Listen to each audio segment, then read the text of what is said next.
इस वीडियो में हम लोग जावास्क्रिप्ट के उन सारे कॉन्सेप्ट्स की बात करेंगे जो कि majority of the JavaScript developers को परेशान करते हैं। अगर आप लोग एंगुलर, रिएक्ट या व्यू जैसे फ्रेमवर्क्स पर इसीलिए स्विच नहीं कर पाते हैं कि आपकी जावास्क्रिप्ट वीक है, तो ये वीडियो आप लोगों के लिए बहुत ज्यादा हेल्पफुल होने वाला है। इस वीडियो को देखने के बाद मैं आप लोगों को गारंटी दे सकता हूं कि जावास्क्रिप्ट के इंपॉर्टेंट कॉन्सेप्ट जैसे कि async await, promises, call back और उसी के साथ साथ डीस्ट्रक्चरिंग, स्प्रेड ऑपरेटर, ये सारी की सारी चीजें जो कि बहुत ज्यादा कॉम्प्लिकेटेड लगती हैं, इस वीडियो के बाद आप लोगों को आसान लगेगी अगर आप लोग इस वीडियो को एंड तक देखते हो। तो इस वीडियो का सोर्स कोड वगैरह सब कुछ मैं आप लोगों को डिस्क्रिप्शन में दे दूंगा और उसी के साथ साथ आप लोगों के लिए मैं इस वीडियो को टाइम स्टैम्प भी कर दूंगा ताकि आप लोगों को स्पेसिफिक कॉन्सेप्ट रिवीजन के टाइम पर बड़े आराम से मिल जाए। हम लोग स्प्रेड ऑपरेटर से स्टार्ट करेंगे और उसके बाद हम लोग आगे बढ़ेंगे जावास्क्रिप्ट के और कॉन्सेप्ट्स को सीखते हुए। इस वीडियो को स्टार्ट करने से पहले मैं चाहता हूं कि आप इस वीडियो को लाइक करके नीचे कमेंट में लिखें दिस वीडियो इज हेल्पफुल।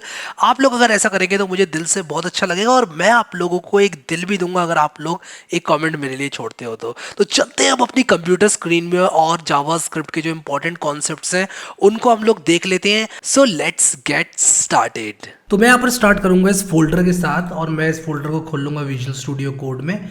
ये फोल्डर मेरा विजुअल स्टूडियो कोड में खुल गया है और मैं यहाँ पर important.js नाम से फाइल बनाऊंगा और ऑब्वियसली मैंने Node.js इंस्टॉल कर रखा है। अगर आप लोगों ने Node.js इंस्टॉल नहीं करा है तो गूगल पर Node.js इंस्टॉल लिखकर ये वाला लिंक खोलकर यहाँ से Node.js को इंस्टॉल कर सकते हो। पहला कॉन्सेप्ट जिसकी बात मैं यहाँ पर करना चाहूँगा वो है स्प्रेड ऑपरेटर एंड डीस्ट्रक्चरिंग। तो स्प्रेड ऑपरेटर क्या होता है और डीस्ट्रक्चरिंग क्या होती है, बात करूंगा स्प्रेड ऑपरेटर की। सबसे पहले मान लो मेरे पास एक एरे है, जावास्क्रिप्ट एरे है और मेरे पास इसमें मान लो कुछ नंबर्स हैं, ठीक है। और मैं क्या करना चाहता हूँ कि इन नंबर्स को मैं एक फंक्शन को पास करना चाहता हूँ। तो यहाँ पर जो मेरा स्प्रेड ऑपरेटर होता है उसके बहुत सारे यूज केसेस होते हैं और मैं उस सारे यूज केसेस आप लोगों को बताऊंगा। मान लो मेरे पास एक फंक्शन है एवरेज नाम का और ये क्या करता है, मान लो ये 3 नंबर्स लेता है A, B और C और ये जो A, B, C है इनका एवरेज रिटर्न हो जाता है। तो एवरेज क्या होगा, A + B + C / 3। अब ये अभी तो 3 नंबर्स हैं तो मैं यहाँ पर इस एरे में 3 नंबर्स लूँगा और यहाँ पर अगर मैं कुछ इस तरह से कुछ ऐसा कर दूँ और मैं कहूँ ... ARR, तो जो स्प्रेड ऑपरेटर होता है उसका जो सिंटेक्स होता है वो ट्रिपल डॉट होता है। जब मैं यहाँ पर ट्रिपल डॉट ARR लिखूंगा तो ये एरे खुल जाएगा। एरे खुल जाएगा का क्या मतलब है कि 1 2 4 जो है वो यहाँ पर आ जाएंगे और 1 2 4 एज एन आर्ग्यूमेंट पास हो जाएंगे और 1 + 2 + 4 जो कि यहाँ पर 4 2 6 और 1 7 / 3 मेरे पास रिटर्न हो जाएगा। तो अगर मैं यहाँ पर लिख दूँ let a = ये और मैं यहाँ पर लिख दूँ console.log a और मैं इसको Node.js से रन करूँ तो मैं यहाँ पर अगर यहाँ पर लिखूँ node important.js और मैं एंटर मारूँ तो आप लोग देखो 4.3333 यहाँ पर आ गया, जिसका मतलब ये है कि ये सारे के सारे नंबर्स पास हो रहे हैं मेरे इस फंक्शन को। अब क्या होता अगर यहाँ पर एडिशनल नंबर्स होते, अगर मैं कुछ इस तरह से करूं तो क्या ये एक एरर थ्रो करेगा, क्योंकि यार इस एरे में तो 5 नंबर्स हैं लेकिन यहाँ पर 3 नंबर्स फंक्शन ले रहा है, तो नहीं ये एरर थ्रो नहीं करेगा। अगर मैं इसको रन करूं, अभी यहाँ पर मैंने कोड रनर एक्सटेंशन इंस्टॉल कर रखी है तो मैं ऐसे भी रन कर सकता हूं। तो अगर मैं इसको रन करूं तो ये शुरू के 3 नंबर ले लेगा, जिसका मतलब ये है कि ये इन दोनों नंबर्स को इग्नोर करेगा। तो ये एक यूज केस हो गया स्प्रेड ऑपरेटर का। अगर मैं एक और यूज केस की बात करूं तो मैं बना सकता हूं एक नया एरे। मान लो मैं इसको यहाँ पर जल्दी से कमेंट आउट करूंगा। मान लो मैं यहाँ पर let a = एक नया एरे बनाऊं और मैं यहाँ पर लिखूं 4 7 और उसी के साथ साथ मैं ये सारे के सारे नंबर्स यहाँ पर लेना चाहूँ तो मैं यहाँ पर लिख दूंगा $ARR और उसके बाद 67। अभी मैं इस प्रोग्राम को रन करूँ तो 4 7 आएगा और ये एरे खुल जाएगा, यानी कि 4 7 के बाद ये पूरा एरे नहीं आएगा, एरे के कंटेंट आएंगे, यानी कि 1 2 4 6 32। देखो 4 7 के बाद 1 2 4 6 32 आया और इसके बाद मेरा ये 67 आ गया, जिसका मतलब ये है कि स्प्रेड ऑपरेटर का मतलब कि आप एरे के एलिमेंट्स को खोल सकते हैं। अब इससे आप इसको यूज़ करके एक एरे को कॉपी भी कर सकते हैं। जैसे मान लो मुझे एक एरे की कॉपी बनानी है, मान लो मुझे इस एरे की कॉपी बनानी है, मैं यहाँ पर कुछ इस तरह से लिख दूंगा और अगर मैं ऐसा करूँगा तो इस एरे की कॉपी बन जाएगी, which is very straight forward क्योंकि मैं यहाँ पर सिर्फ $ARR लिख रहा हूँ। तो इस तरह से मैं एक एरे की कॉपी बना सकता हूँ। अगर मैं एक एरे को कंकैटिनेट करना चाहता हूँ, मान लो मेरे पास एक A2 करके एरे है जिसके अंदर 5 7 और 9 है, ठीक है। और यहाँ पर मैं चाहता हूँ कि A एक नया एरे हो जिसके अंदर कंटेंट हो ARR और उसी के साथ साथ A2। तो मैं इस तरह से कंकैटिनेट करके एक नया एरे बना सकता हूँ। तो ARR के कंटेंट और A2 के कंटेंट, और मैं अगर कुछ इस तरह से कर दूँ तो देखो ARR के कंटेंट आ जाएंगे और इसके बाद A2 के कंटेंट आ जाएंगे, ठीक है। तो इस तरह से मैं एरे को कंकैटिनेट कर सकता हूँ। तो ये हो गया यूज केस हमारा स्प्रेड ऑपरेटर का, किसके साथ, एरेज के साथ। अब हम लोग देखेंगे स्प्रेड ऑपरेटर को किस तरह से इस्तेमाल किया जा सकता है ऑब्जेक्ट्स के साथ। मान लो मेरे पास एक ऑब्जेक्ट है OBJ1, ठीक है, और इसके अंदर मान लो नेम है, और नेम है हैरी, और क्लास है 5B, ठीक है, और उसी के साथ साथ लेट अस से फेवरेट लैंग्वेज है, और वो है जावास्क्रिप्ट, ठीक है। और उसी के साथ साथ यहाँ पर मैं क्या चाहता हूँ कि मैं चाहता हूँ कि जो OBJ1 है इसको मैं प्रिंट कर दूँ, OBJ1 को मैं प्रिंट कर दूँ, तो ये प्रिंट हो जाएगा, ठीक है। अब मान लो मैं एक नया ऑब्जेक्ट बना रहा हूँ OBJ2, जिसके अंदर मैं सारे के सारे कंटेंट जो OBJ1 के हैं वो लेना चाहता हूँ। ध्यान से सुनना इस बात को, सारे के सारे कंटेंट जो OBJ1 के हैं वो मैं लेना चाहता हूँ, लेकिन मैं चाहता हूँ कि जो फेवरेट लैंग्वेज है उसको मैं जावास्क्रिप्ट हटा के पाइथन कर दूँ, सिर्फ जो फेवरेट लैंग्वेज है उसको मैं अपडेट करना चाहता हूँ। तो इसको करने के कई तरीके हो सकते हैं। मैं यहाँ पर लिख सकता हूँ let OBJ2 is equal to एक एम्प्टी ऑब्जेक्ट, फिर मैं लिखूंगा OBJ2 dot name is equal to OBJ1 dot name, ठीक है। और सेम चीज़ मैं कर सकता हूँ क्लास के साथ। और जो फेवरेट लैंग है, जैसे कि मैंने बोला अभी, मैं इसको चेंज करना चाहता हूँ पाइथन में, ठीक है। और मैं अगर अभी OBJ2 को प्रिंट कर दूं तो नो सरप्राइजेस कि हमारे पास ये वाला ऑब्जेक्ट प्रिंट हो जाएगा, जिसमें नेम हैरी होगा, क्लास 5B होगा, फेवरेट लैंग्वेज पाइथन होगा, ठीक है। लेकिन इतना करने की ज़रूरत नहीं है, हम स्प्रेड ऑपरेटर का इस्तेमाल करके ये काम बड़े आराम से कर सकते हैं। दिखाता हूँ कैसे।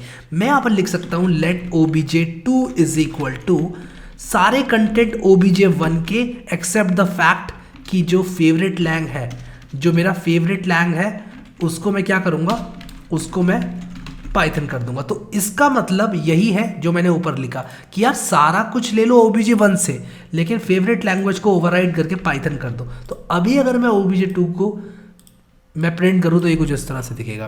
तो ये स्प्रेड ऑपरेटर होता है जावास्क्रिप्ट के अंदर। आई होप समझ में आ गया सब लोगों को। अब हम लोग बात करेंगे डीस्ट्रक्चरिंग की, कि डीस्ट्रक्चरिंग क्या होता है। अब मेरे पास यहाँ पर OBJ1 नाम का एक ऑब्जेक्ट है, जैसे कि आप लोग देख ही रहे हो, ठीक है। ये मेरे पास OBJ1 नाम का ऑब्जेक्ट है।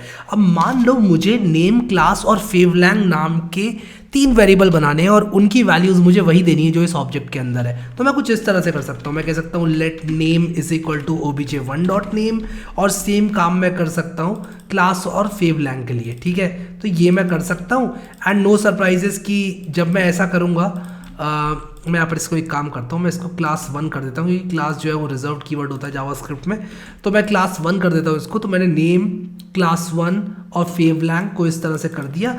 और अगर मैं कंसोल डॉट लॉग करूँ इस चीज़ का, यानी कि नेम का और क्लास 1 का और फेवलैंग का, फॉल्स नहीं, फेवलैंग का, और मैं जैसे ही इसको रन करूँगा, ये क्या कह रहा है, मुझे कह रहा है नेम इज़ डेप्रिकेटेड। तो मैं नेम को भी नेम 1 कर दूंगा, क्योंकि ये रिजर्व कीवर्ड है जावास्क्रिप्ट के अंदर, और मैं नेम को भी नेम 1 कर दूंगा, ठीक है। तो मैंने नेम को नेम 1 कर दिया। अभी मैं इसको रन करूंगा तो आप देखो यहाँ पर हैरी 5B और जावास्क्रिप्ट आ गया। लेकिन ये करने की मुझे ज़रूरत नहीं थी।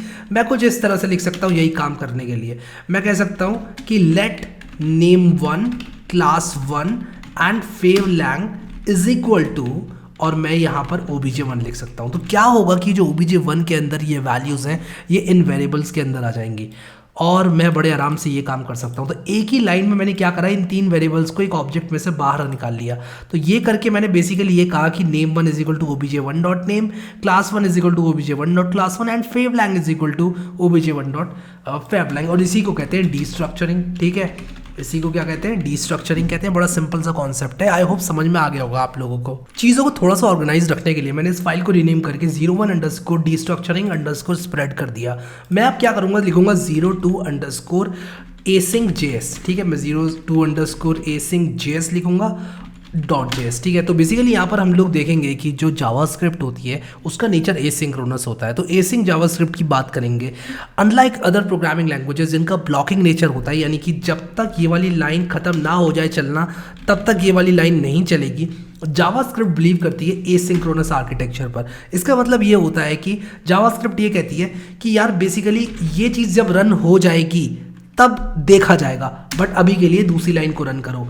ये चीज़ जब रन हो जाएगी तब देखा जाएगा, तब कुछ करेंगे, अभी के लिए नीचे वाली लाइन रन करो। What I mean by this is कि आप लोग जावास्क्रिप्ट में यूज कर सकते हो कॉलबैक्स एंड प्रोमिसेस, जिसको मैं अभी आप लोगों को बहुत ही अच्छी तरीके से समझाऊंगा। इस एग्जांपल को देखने के लिए मैं console.log लिखूंगा और लिखूंगा Harry is a good boy, और उसी के साथ साथ मैं लिखूंगा Harry is a bad boy.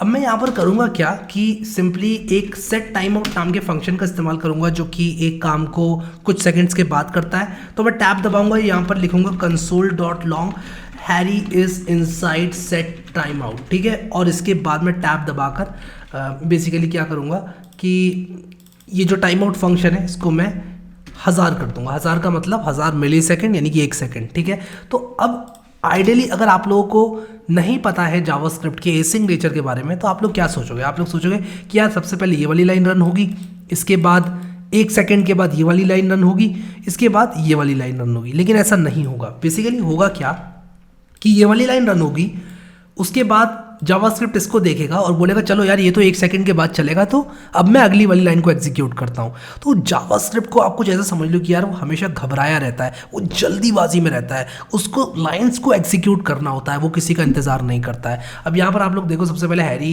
Is a good boy run होगा, उसके बाद इसको जावास्क्रिप्ट बोलेगा चलो यार इसको 1 सेकंड के बाद ही देखेंगे, और इसके बाद Harry is a good boy sorry bad boy ये रन होगा। अब जैसे 1 सेकंड हो जाएगा तब ये Harry is inside set time out run होगा। इसलिए आपको सबसे पहले ये देखने को मिलेगा, फिर ये देखने को मिलेगा और फिर ये देखने को मिलेगा। तो अगर मैं रन करके आप लोगों को दिखाऊं तो आप लोग देख सकते हो Harry is a good boy, Harry is a bad boy immediately run हो गया, और 1 सेकंड के बाद Harry is inside set time out run हो गया। तो सबसे पहले ये एग्जीक्यूट हुई, उसके बाद ये एग्जीक्यूट तो हुई, लेकिन इसका एग्जीक्यूशन ये कहता है कि भाई 1 सेकंड के बाद रन हो, तो रुकेगा नहीं इसके लिए जावास्क्रिप्ट, इमीडिएटली इसको एग्जीक्यूट करेगा और 1 सेकंड के बाद ये तो रन हो ही जाएगा। इसलिए हमको Harry is inside set time out यहाँ पर देखने को मिल गया। अब अगला जो कॉन्सेप्ट हम लोग देखने वाले हैं उसमें ये चीज़ें और क्लियर हो जाएंगी, क्योंकि हम लोग देखने वाले हैं प्रोमिसेस को और एसिंग अवेट को। तो यहाँ पर हम लोग बात करेंगे अब कॉल बैक और प्रोमिसेस के बारे में। प्रोमिसेस को समझने के लिए यहाँ पर हम लोग देखेंगे फाइल सिस्टम मॉड्यूल को। तो मैं लिखूंगा let fs is equal to require fs, जो कि हमारा फाइल सिस्टम मॉड्यूल होता है Node.js के अंदर फाइल्स को रीड करने के लिए। अब मैं यहाँ पर क्या करूँगा, रीड फाइल का प्रयोग करूँगा, और रीड फाइल का जो पहला आर्ग्यूमेंट है वो है पाथ। आप कौन सी फाइल रीड करना चाहते हैं? मैं file.txt को रीड करना चाहता हूँ। इसके बाद कुछ ऑप्शंस हैं जो कि आप दे सकते हैं। मैं यहाँ पर करूँगा क्या, कोई ऑप्शन नहीं दूंगा, मैं सिंपली एक कॉल बैक दूंगा और एक एरो फंक्शन यहाँ पर दूंगा। मैं यहाँ पर लिखूंगा obj और यहाँ पर मैं console.log कर दूंगा obj। तो मैं यहाँ पर console.log कर दूंगा obj को, मैं यहाँ पर file.txt बनाऊंगा और इसके अंदर मैं डाल दूंगा Harry is a good boy, ठीक है। अब अगर मैं इसको रन करूंगा तो यहाँ पर मुझे एक नल देखने को मिलेगा। तो बेसिकली इसका पहला आर्ग्यूमेंट जो होता है, जो कॉल बैक होती है, उसका पहला आर्ग्यूमेंट एरर होता है और दूसरा डेटा होता है। तो मैं क्या करूँगा, यहाँ पर ERR और डेटा दोनों को आप लोगों को प्रिंट करके दिखाऊंगा। तो अगर कोई भी एरर नहीं आया तो ये नल होगा और ये डेटा यहाँ पर मुझे देखने को मिल रहा है। अगर मैं इस फाइल के कंटेंट को देखना चाहता हूँ तो मुझे यहाँ पर इनकोडिंग भी देनी पड़ेगी। मैं यहाँ पर UTF-8 दूंगा एज इनकोडिंग, और ये करने के साथ साथ मैं तीसरा आर्ग्यूमेंट जो है ये कॉल बैक दूंगा, और यहाँ पर देखो Harry is a good boy मुझे देखने को मिल गया।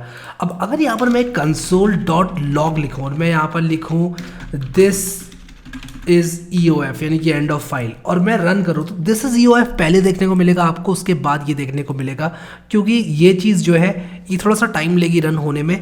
और ये सिंटेक्स का बेसिकली मतलब ये है कि भाई देखो file.txt को रीड कर लो UTF-8 फॉर्मेट के साथ, और जैसे ही रीड सक्सेसफुल हो जाए तब इस फंक्शन को कॉल कर दो। जैसे ही रीड सक्सेसफुल हो जाए इस फंक्शन को कॉल कर दो, और जितनी देर में ये रीड नहीं हो रही है, यानी कि जितना टाइम ये लगा रही है रीड होने में, आप नीचे के कंटेंट को रन करते जाओ। इसीलिए आपको दिस इज EOF पहले देखने को मिलेगा। उसके बाद जैसे ही फाइल का रीड होना फिनिश होगा तब आपको ये फंक्शन एग्जीक्यूट होता हुआ दिखेगा। इस फाइल को रीड करने में कोई एरर नहीं आया, इसलिए एरर जो था वो नल था, और डेटा जो था वो Harry is a good boy था, जो कि मेरे इस फाइल के कंटेंट थे। तो इस तरह से जो है एसिंग नेचर जावास्क्रिप्ट का काम करता है।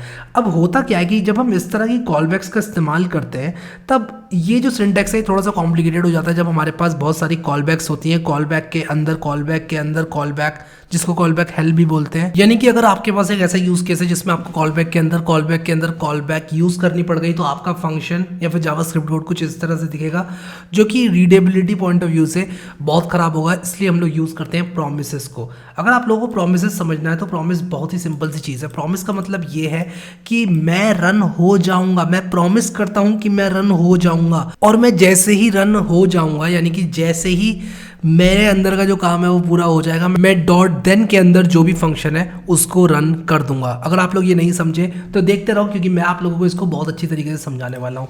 तो जहां पर हम लोग अभी let f s is equal to require f s कर रहे थे, अब हम एफ एस के प्रोमिसेस को इस्तेमाल करेंगे। तो एफ एस के अंदर हमारे पास प्रोमिसेस होता है, एफ एस स्लैश प्रोमिसेस, एक और हमारा फाइल सिस्टम को रीड करने का तरीका होता है एफ एस स्लैश प्रोमिसेस नाम का एक मॉड्यूल, जिसके अंदर हम लोग क्या कर सकते हैं, F S dot read file कर सकते हैं। अब ये एक प्रॉमिस रिटर्न करेगा। तो यहाँ पर आप देखो, रीड फाइल क्या करेगा, एक पाथ लेगा और उसी के साथ साथ ऑप्शंस लेगा और प्रॉमिस को रिटर्न करेगा। तो अगर मैं अभी इसको हटा दूँ, यहाँ पर इसको मैं कंट्रोल एक्स कर दूँ और मैं यहाँ पर होम दबाकर let a is equal to कुछ ऐसा कर दूँ और कंसोल डॉट लॉग में ए कर दूँ, और अब मैं आप लोगों को यहाँ पर दिखाऊं और यहाँ पर मैं इसको रन करूं, तो यहाँ पर देखो दिस इज़ यूएफ आ गया और यहाँ पर लिख कर आ रहा है प्रॉमिस पेंडिंग। इसका मतलब ये है कि यार जब आपने इसको रन किया तो रीड फाइल कुछ टाइम लगाता है, वो बहुत कम टाइम होता है, बट प्रोग्राम के लिए वो टाइम बहुत ज़्यादा होता है।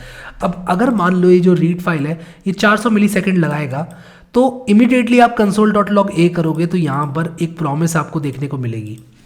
अब आप अगर कुछ ऐसा करोगे ए डॉट देन और उसके बाद आप एक फंक्शन दे दोगे इसके अंदर, तो यहाँ पर console dot log e r r और ये आप लिखोगे। इनफैक्ट इसमें सिर्फ डेटा होता है, ई आर आर नहीं होता है। तो बेसिकली मैं ये कह रहा हूँ ए डॉट देन करके कि यार देखो ए इज इक्वल टू, मैं कंसोल डॉट लॉग ये हटा देता हूँ, मैं यहाँ पर ये कह रहा हूँ कि भाई रीड फाइल कर लो और इस फाइल को रीड कर लो UTF-8 मोड में, और जैसे ही ये फाइल यानी कि ये प्रॉमिस रिजॉल्व हो जाए, प्रॉमिस रिजॉल्व होने का मतलब है ये फाइल रीड हो जाए, तब क्या करो कि कंसोल डॉट लॉग कर दो डेटा को। ये काम तभी होगा जब आपकी प्रॉमिस रिजॉल्व होगी। तो इसका वेट नहीं करेगा जावास्क्रिप्ट, दिस इज यूएफ को पहले प्रिंट कर देगा। उसके बाद जैसे ही ये रीड हो जाती है फाइल, ये जो डॉट देन के अंदर फंक्शन दिया गया है इसको रन कर दिया जाएगा। तो यहाँ पर देखो जैसे ही मैं इसको रन करूंगा, Harry is a good boy बाद में रन हुआ, दिस इज यूएफ पहले रन हो गया। तो ऐसा करके मुझे कॉल बैक के अंदर कॉल बैक नहीं डालना पड़ेगा, मेरा जो कोड है वो थोड़ा रीडेबल हो जाएगा। अभी यहाँ पर क्लियरली दिख रहा है कि ए इज इक्वल टू एक प्रॉमिस है, और जैसे ही वो प्रॉमिस रिजॉल्व होगी मुझे यहाँ पर कंसोल डॉट लॉग डेटा मिल जाएगा। अब जल्दी से बात कर लेते हैं यहाँ पर एसिंग का वेट की। मान लो मैं एक फंक्शन यहाँ पर बना रहा हूँ, तो मैं यहाँ पर एक फंक्शन बना रहा हूँ और मैं कह रहा हूँ रीड थ्री फाइल्स नाम का एक फंक्शन बना रहा हूँ। तो मैं यहाँ पर लिखूंगा const read 3 is equal to एक एरो फंक्शन। ठीक है, एक फंक्शन मैं बना रहा हूँ और मैं यहाँ पर क्या कह रहा हूँ, मैं बेसिकली यहाँ पर ये कह रहा हूँ कि यार 3 फाइल्स को आप रीड करो। तो आप मुझे फाइल 1 का नाम दो, फाइल 2 का नाम दो और फाइल 3 का नाम दो, जो भी नाम है, और मैं उन तीनों फाइल के कंटेंट को आपको रीड करके दे दूंगा। तो मैं यही करूंगा जो कि मैंने यहाँ पर किया हुआ है। मैं यहाँ पर लिखूंगा late A1 is equal to जो भी मेरा फाइल 1 है, तो मैं यहाँ पर लिखूंगा फाइल 1, और मैं यहाँ पर लिखूंगा A2 is equal to file 2 और A3 is equal to file 3। तो होगा क्या कि ये सबसे पहले रन होगा, उसके बाद ये रन होगा, उसके बाद ये रन होगा, लेकिन इन तीनों में से जैसे ही फाइल्स रीड होती जाएंगी, अब ऐसा भी हो सकता है कि A2 पहले रीड हो जाए, A1 बाद में रीड हो, और A3 पहले रीड हो जाए, A1 बाद में रीड हो, लेकिन मैं चाहता हूं कि पहले A1 रीड हो के उसका कंटेंट मुझे मिले, फिर A2 रीड हो और फिर उसका कंटेंट मुझे मिले, फिर A3 रीड हो उसका कंटेंट मुझे मिले। तो ऐसा करने के लिए मैं क्या कर सकता हूं, मैं यहाँ पर कह सकता हूं कि लेट C1 यानी कि content of file 1 is equal to await, और अवेट के बाद मैं लिख दूंगा A1, यानी कि जैसे ही ये रन होना फिनिश कर दे वैसे ही आप क्या करें कि वेट करें इसके रिजॉल्व होने का। और उसके बाद मैं यही काम C2 यहाँ पर लिख दूंगा, C3 यहाँ पर लिख दूंगा, और बेसिकली ये सिंटेक्स ये कह रहे हैं कि भाई वेट करो इस प्रॉमिस के रिजॉल्व होने का। तो क्या होगा कि सबसे पहले यहाँ पर जो C1 है वो यहाँ पर मुझे देखने को मिलेगा इसका जो भी कंटेंट है फाइल 1 का, और मैं इसको प्रिंट करूँगा, और यही काम मैं क्या करूँगा C2 और C3 के साथ भी करूँगा। ठीक है, तो यहाँ पर मैं C2 लिख दूँगा, यहाँ पर C3 लिख दूँगा, और होगा क्या कि सबसे पहले ये कंटेंट प्रिंट हो जाएगा जो भी C1 का कंटेंट है, फिर C2 का, फिर C3 का। लेकिन यहाँ पर एक शर्त है, आप अवेट तब तक इस्तेमाल नहीं कर सकते जब तक आप अपने फंक्शन को एसिंक मार्क ना कर दें। एसिंक का मतलब होता है कि आपका फंक्शन बैकग्राउंड में चलेगा, लेकिन उसके अंदर का जो कंटेंट है वो अवेट को फॉलो करेगा, यानी कि सीक्वेंस में रन होगा। तो कभी भी आप ये चाहते हैं कि पहले मेरा ये वाला काम हो, फिर ये वाला काम हो, फिर ये वाला काम हो, यानी कि सीक्वेंस में करवाना चाहते हैं। बेसिकली आप जो नॉन ब्लॉकिंग जावास्क्रिप्ट है उसको एक तरह से ब्लॉकिंग बना रहे हैं। मैं बहुत ही लेमन टर्म में अगर बात करूं तो एसिंक अवेट एक तरीका है नॉन ब्लॉकिंग को ब्लॉकिंग बनाने का, कुछ ऐसा समझ लो आप लोग। तो क्या होगा मैं आपको दिखाता हूं अभी। तो मैं क्या करूँगा कि यहाँ पर लिख दूंगा रीड थ्री, रीड नहीं, मैंने यहाँ पर रीड 3 लिखना है, ठीक है। और मैं क्या करूँगा, रीड 3 लिखकर तीनों फाइल्स का नाम दूंगा। तो मैं file1.txt दूंगा, फिर इसके बाद file2.txt दूंगा, और इसके बाद क्या करूँगा file3.txt दूंगा, ठीक है। और मैं ये तीनों फाइल्स बना भी लेता हूँ। तो मैं file1.txt, इसके अंदर मैं कंटेंट डाल दूंगा file1। सिमिलरली मैं file2.txt बनाऊंगा और इसके अंदर भी मैं file2 डाल दूंगा, and the same goes with file3.txt as well. इसके अंदर मैं file3 डाल दूंगा, और मैं जैसे अपने प्रोग्राम को रन करूंगा, आप लोग देखो यहाँ पर file1 लिख कर आ रहा है। उसका रीजन ये है, यहाँ पर मैंने गलती कर दी है, तो मुझे यहाँ पर file2 लिखना पड़ेगा और यहाँ पर मुझे file3 लिखना पड़ेगा। अब मैं रन करूंगा अगर यहाँ पर, तो file1, file2, file3 मुझे देखने को मिल रहा है। अब मान लो कि मैं चाहता हूँ कि पहले file2 रीड हो, तो मैं क्या कर सकता हूँ कि पहले file2 का जो C2 है उसको अवेट करवा सकता हूँ। तो मुझे file2, file1, file3 इस ऑर्डर में देखने को मिलेगा आउटपुट, जैसे कि आप लोग देख सकते हो। तो जो जावास्क्रिप्ट एसिंक्रोनस थी मैंने उसको सिंक्रोनस बना दिया, kind of, not exactly but kind of synchronous बना दिया। मैंने उसको अवेट सिंटेक्स का इस्तेमाल करके मैंने कहा कि पहले मेरा C2 रन करो, फिर C1 रन करो, फिर C3 रन करो। तो पहले मुझे C2 जैसे ही पूरा हो जाए उसका कंटेंट चाहिए, फिर मुझे C1 का चाहिए, फिर C3 का चाहिए। तो ऐसे करता है एसिंक अवेट काम। अब जो चौथा कॉन्सेप्ट हमारे पास है वो है मैप फिल्टर और रिड्यूस का। और मैप फिल्टर रिड्यूस के अंदर हम लोग क्या करेंगे, सबसे पहले मैप को देखेंगे। मैप क्या होता है, मान लो मेरे पास एक एरे है, मेरे पास है 1 2 3 4 and 5। मैं यहाँ पर क्या करना चाहता हूँ, मैं यहाँ पर लिखूंगा a.map और इसके बाद मैं एक कॉल बैक फंक्शन जो है उसको रन कर दूंगा, और मैं यहाँ पर लिखूंगा वैल्यू, और मैं यहाँ पर लिखूंगा रिटर्न कर दो वैल्यू प्लस 6। और ये काम मैं जैसे ही करूंगा, और मैं यहाँ पर लिख देता हूँ late a2 is equal to, और यहाँ पर लेट a लिख देता हूँ। अब मैं console.log जैसे ही करूंगा a2 को, आप लोग ये देखना कि इन सारी वैल्यूज में 6 ऐड हो जाएगा। तो कोई भी काम मैं हर वैल्यू के साथ करना चाहता हूं और उसके बाद एक नया एरे रिटर्न करना चाहता हूं, तो मैं मैप का इस्तेमाल कर सकता हूं। ये वैल्यू मल्टीप्लाई बाय 2 भी हो सकता था, मैं वैल्यू मल्टीप्लाई बाय 2 करूंगा तो मुझे सारी वैल्यूज 2 से मल्टीप्लाई होती हुई दिख जाएंगी। तो मुझे कोई कॉम्प्लिकेटेड फॉर लूप यूज करने की जरूरत नहीं है, मुझे कोई complicated for of for each use करने की जरूरत नहीं है। मैं सिंपली डॉट मैप करूंगा और मैं बता दूंगा कि इस एरे की हर वैल्यू के साथ मैं क्या करना चाहता हूं। तो मैं ये काम जैसे ही करूंगा मुझे जो नई चीज़ रिटर्न होगी वो कुछ ऐसे रिटर्न होगी।